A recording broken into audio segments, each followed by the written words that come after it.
ए ईमान वालों, सच और झूठ को आपस में न मिलाओ और सच्ची बात कहो। मैं अपने तुर्की के बहन भाइयों का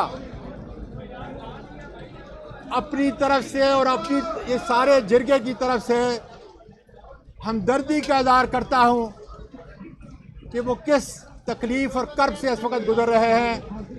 और पाकिस्तान की अफवाज, पाकिस्तान के लोग उनकी इस मुश्किल घड़ी के अंदर जो है वो खड़े हैं। मैं ये बता दूं कि आजकल खबर है कि मुल्क के अंदर कोई मार्शल लॉ लग रहा है। हमारे इस मुल्क के अंदर कोई इमरजेंसी लग रही है। इसी अदालत उज़्मा के बहुत बड़े जज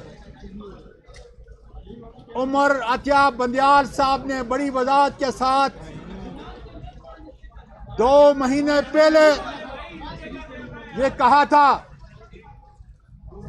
कि अगर किसी के दिल में ये शक है कि वो इमरजेंसी लगा सकता है या मार्शल लॉ लगा सकता है तो फिर इन अदालतों के ऊपर से गुजरना पड़ेगा।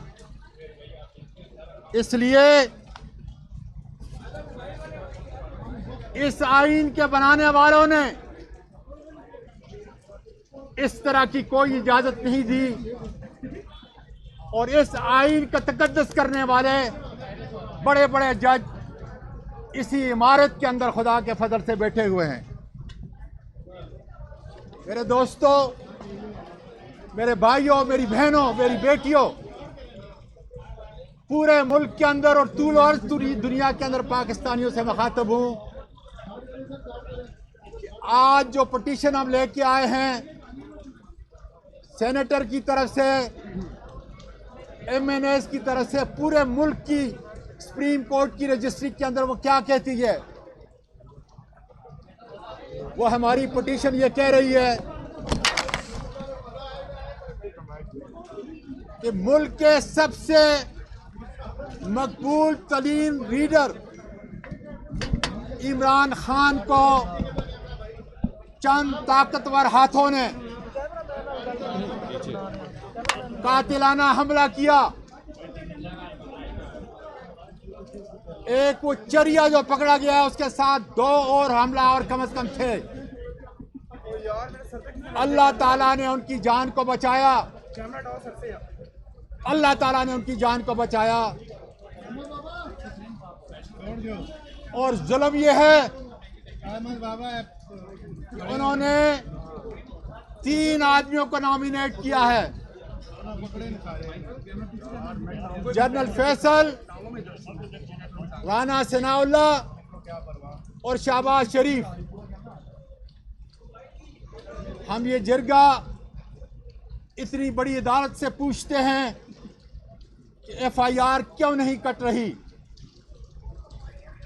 इसका दूसरा ऐसा पिटीशन का क्या है, वो ये साहिल है कि 74 साल की उम्र का सीनियर सेनेटर जिसको एक ट्वीट के ऊपर सुबह के अंधेरे में उठाया गया, रास्ते में तशद्दुद किया गया,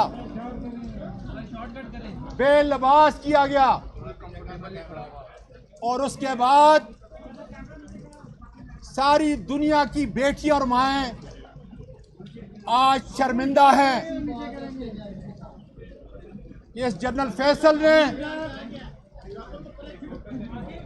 इस ब्रिगेडियर फहीम ने और इनके दूसरे एहलकारों ने किस जगह पे वो ये वीडियो निकाली। और मैं आज चेयरमैन सेनेट को बताना चाहता हूं, फिर बताना चाहता हूं, इस्तीफा दो, इसलिए कि पूरी बलोच कौम आपकी तरफ देख रही है, पूरी पाकिस्तान की कौम आपकी तरफ देख रही है। गैरत का तकाजा है कि मैं तुम्हारा मेहमान था और किसी ने नहीं किया। जिन लोगों ने मुझे घर से उठाया, तशद्दुद किया, बेलिबास किया, वो इतने ताकतवर हैं कि जो खावंद और बीवी के तकद्दुस को पामाल करके इस्लाम की दीनी तालीम को पामाल करके उन्होंने वो वीडियो बनाई। और आज मेरी तमाम माएँ, तमाम बेटियां जो आर्मी की छावनी में बैठी हुई वो इन पर लानत भेजती हैं। मेरे दोस्तों, मेरे पाकिस्तानियों, एबटाबाद में मेरा घर, एबटाबाद में मेरा घर काकूल एकेडमी के साथ है। सुबह की अजान के वक़्त मेरी वो बावर्दी बेटियां और मेरे शेर दिल बेटे जब परेड पे निकलते हैं तो कहते हैं अल्लाहू अकबर, अल्लाहू की आवाज़ आती है। आखिर वो कौन शख्स है जो उस एकेडमी से निकला और उसने कौम की माँ का लिहाज भी न किया और कौम के बाप का लिहाज भी न किया। इसलिए आर्मी का तो एक मिजाज है, खानदान है, इज्जत वाला खानदान है। उनकी बेटियां माएँ कौम की माएँ और बेटियां हैं। उनके शोहदा को हम सबल हिलाल परचम के अंदर उनको हम दफन करते हैं और उनको बाकायदा तौर पर इज्जत से दफन करते हैं। लेकिन वह कौन उनमें बदकिरदार है जो आज उनकी इज्जत को तार तार कर रहा है। लेकिन यकीन करें, पाकिस्तान आर्मी और पाकिस्तान अफवाज के बहादुर सपूतों राह और मसाद के रास्ते पे चलने, उसका रास्ता हम बंद करेंगे। तुम्हारी इज्जत इस आइन की इज्जत है जिसको हम पारा पारा नहीं होने देंगे। लेकिन तुम्हारी सफों के अंदर वो कारी भेड़ें, इंशाल्लाह पूरी कौम उनका पीछा करेगी और इस अदालत के अंदर लेके आएंगे। तो सबसे बड़ी बात, आज मुल्क के अंदर दो कानून हैं। एक कानून मेरे लिए, इमरान खान के लिए और पाकिस्तान के हर शहरी के लिए, और दूसरा कानून चंद इन जर्नेलों के लिए है जो इस कानून और हमारे बनाए हुए आइन के मावरा हैं। मैं तीसरी बात कर दूं, उस पटिशन के अंदर तीसरी बात उस शहीद अरशद शरीफ की है। और इंशाल्लाह वक्त आएगा कि यही सहाफ़ी, यही तहकीकात करने वाले इदारे साबित करेंगे कि उनका कातिल कौन है। उसका खुरा इंशाअल्लाह ताला उसके मजालिम का इंसाफ के साथ इन अदालतों के अंदर खुदा के फजल से जवाब होगा। दो बातें छोटी कुरान मजीद की कर दूं कि अगर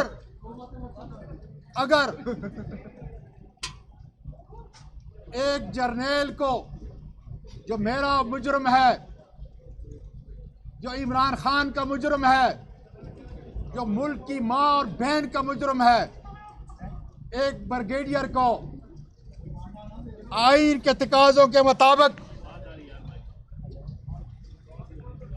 इस कानून में मावराए अदालत, मावराए कानून उसको कोई इजाजत नहीं। इसलिए इंशाअल्लाह ताला आने वाला वक्त ये साबित करेगा और अदालत खुलेगी। आपने देखा कि यूके के अंदर एक छोटे से जज ने क्या कहा, उसने कहा कि हमारे कानून के अंदर वजीर आजम और एक आम शहरी बराबर है। 1500 साल पहले मेरे और आपके प्यारे नबी मोहम्मद रसूलुल्लाह सल्लल्लाहु अलैहि वसल्लम ने क्या कहा था? आपने फरमाया, मेरी और आपकी जान उनकी इस कौल के ऊपर कुर्बान हो कि तुमसे पहले कौमें इसलिए तबाह हुई कि जब कोई बड़ा जुर्म करता था उसको छोड़ दिया जाता था। आपने फरमाया कि मुझे अल्लाह की कसम, फातिमा बिनते मोहम्मद भी अगर चोरी का इर्तिकाब करती तो मैं उसके हाथ काटने का हुक्म सादर करता। और सुन लो साले अलैहिस्सलाम, सुन लो मेरे दुनिया के मीडिया वालों, मेरे पाकिस्तानियों, साले अलैहिस्सलाम 4 आदमियों ने पूरी कौम के अंदर जुर्म किया था। सजा सारों को क्यों मिली? इसलिए कि सारे चुप थे, उनके होंठों से आवाज नहीं निकल रही थी। और आओ आपको हजरत उमर फारूक का एक जबरदस्त कौल बताऊं। पाकिस्तान की तारीख नहीं, इस्लामी तारीख नहीं, दुनिया की तारीख के अंदर है कि खालिद बिन वलीद बहुत ही जबरदस्त जर्नैल थे, लेकिन हजरत उमर फारूक रज़ी अल्लाह ताला अन्हु ने उनको आखिरी वक्त में सिपा सालारी से हटाया। सुन लो, अदल व इंसाफ के अमीर अल मोमिनीन ने। और जब उनसे पूछा गया कि आपने इनको क्यों हटाया है, तो जवाब सुन लो। आप हजरत उमर फारूक रज़ी अल्लाह ताला ने फरमाया कि जब कोई सिपा सालार रियासत से ज्यादा ताकतवर बन जाता है, उस वक्त रियासत का काम है कि उस सिपा सालार को अपने उस ओहदे से हटाया जाए। आज मेरे मुल्क के दुखड़े, मेरे मुल्क के इदारों पे जो जुल्म हो रहा है, इदारे जो टूट रहे हैं, बिल्कुल हजरत उमर फारूक रज़ी अल्लाह ताला अन्हु के मुल्क के आर्मी चीफ को, रियासत के इदारे, पार्लियामेंट, आइन और कानून से बालातर हम नहीं मानेंगे। हमें इससे कोई गरज नहीं कि कौन हमारा आर्मी चीफ आने वाला है। हमें इससे गरज है कि वो मेरिट पे हो। और इंशाअल्लाह ताला कौम से मैं वादा करता हूँ कि जब हमारी हुकूमत आएगी, किसी तरह किसी को एक्सटेंशन नहीं मिलेगी। जिस तरह इस अदालत के उज़्मा के सबसे सीनियर जज को चीफ जस्टिस बनाने का हक है, जिस तरह हमारी अफवाज के अंदर एयरफोर्स, नेवी में सबसे सीनियर को बनाया जाता है, इसी तरह इंशाअल्लाह ताला सारे लेफ्टिनेंट जनरल हमारे भाई और हमारे कौम के सपूत हैं। जो भी सीनियर होगा इंशाअल्लाह ताला उसको एक टर्म के लिए बगैर किसी वजीर आजम की सिफारिश के इंशाअल्लाह ताला बनाया जाएगा। इंशाअल्लाह पाकिस्तान रहेगा और इंशाअल्लाह ताला कायम व दायम रहेगा।